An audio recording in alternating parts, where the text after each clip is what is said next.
Welcome to the Gilded Rose. Please find a seat wherever you'd like. I'll be with you in a moment. Good evening. My name is Marilyn. I will be taking care of you tonight. Now, how can I be of service? Are you looking for a room or just a nice hot meal to warm you up from this chilly weather? Both. Very good. Well, I'll get your room set up right away then. While I'm doing that, why don't I go ahead and place your order? That way you can eat while I'm away. Here is our menu. Go ahead and take a look. See if there's anything that piques your interest.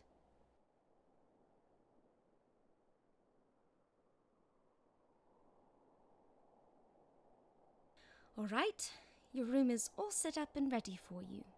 There is no rush. Go ahead and finish what you're eating. Take your time.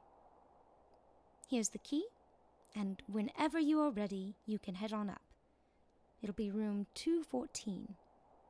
You're always welcome to hang out down here as long as you'd like as well. I know it's not very lively tonight, but the fireplace is a nice spot to sit by during this kind of weather. You're welcome to pull up a chair next to the fire if it makes you more comfortable. It should keep you nice and warm. I made sure to put extra blankets in your room as well, just so you won't freeze. I'd hate for you to lose a toe or something due to frostbite. Wouldn't do well for the inn's reputation.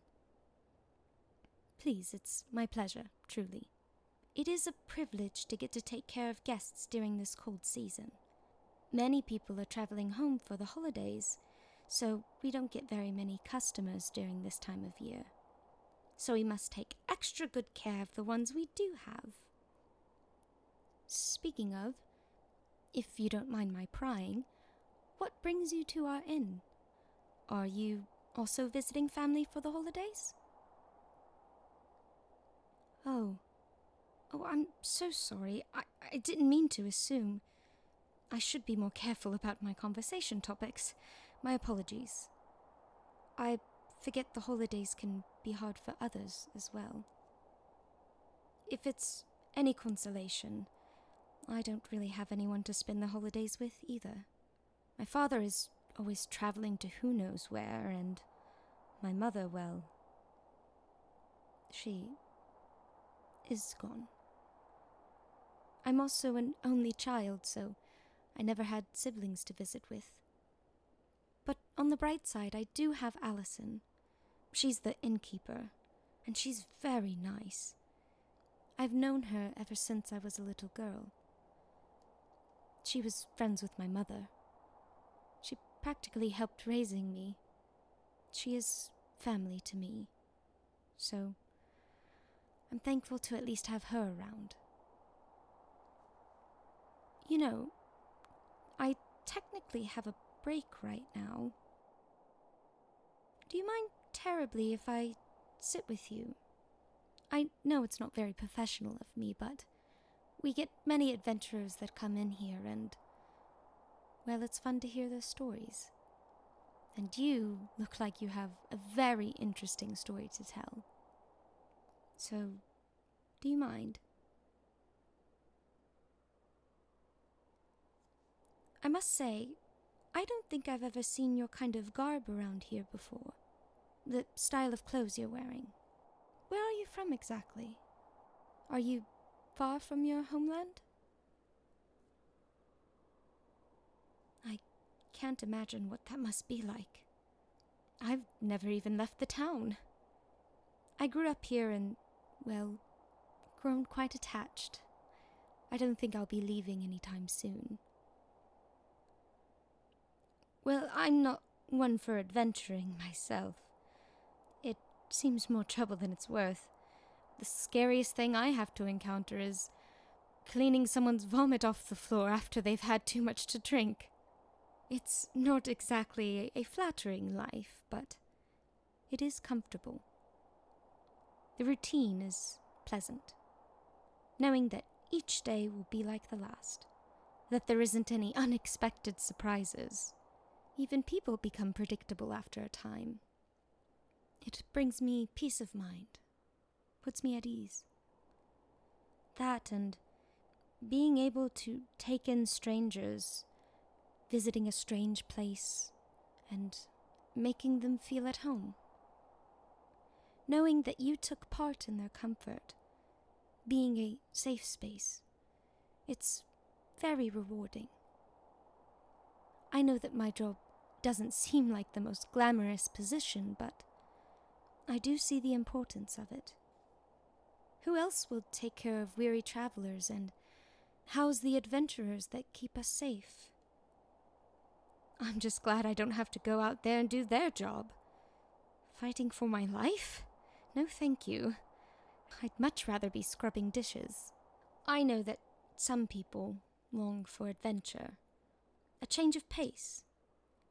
But I feel like people sometimes forget the peace of a mundane life.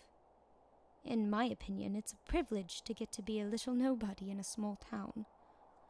No life-altering expectations. No one hunting for you or even cheering for you can get a little stuffy, I'm sure. The stories I hear from these adventurers who passed through. The heartache when one of them does not return with the rest of their party. It paints adventuring in a terrible light for me. I feel sorry for those who must partake in such a lifestyle. I know there's those who don't choose it. Some are forced into it. It just makes me feel lucky that I'm not one of them. Do forgive me. I'm sorry if that comes across as terribly rude. You're obviously an adventurer or explorer of some sort. I don't wish to insult you. I was merely just trying to express how grateful I am for the life I do have. I consider myself very lucky. I do hope I didn't offend you. Let me make it up to you. How about I give you a drink on the house? It's the least I can do. It is the least I can do. Seeing as you listened to me drag on and on about adventurers and didn't even give me an earful for how rude I was being. Please, name your drink. I will serve it to you right away. Maybe you can tell me about some of your adventures while you drink. Maybe you'll change my mind about adventuring. That is, if it's not too hard to talk about. I don't want to make you uncomfortable or bring back any painful memories. Oh dear. Why don't you think about something we can talk about comfortably, and I'll go get you that drink. Unless, of course, you'd rather me leave you alone. That is perfectly fine, too. I'm afraid this is not a very good first impression of me, is it? I promise I'm much more level-headed than this usually. I think we just got off to a rocky start, and I've been trying to make up for it ever since. I should just let you speak your mind. Honestly, you can be very blunt with me. I'd rather you do so. I'd rather you tell me now that I bother you so that I can leave you alone instead of trying to salvage something that does not wish to be fixed. Just say the word and I'll leave you be. In fact, I'm gonna go get that drink.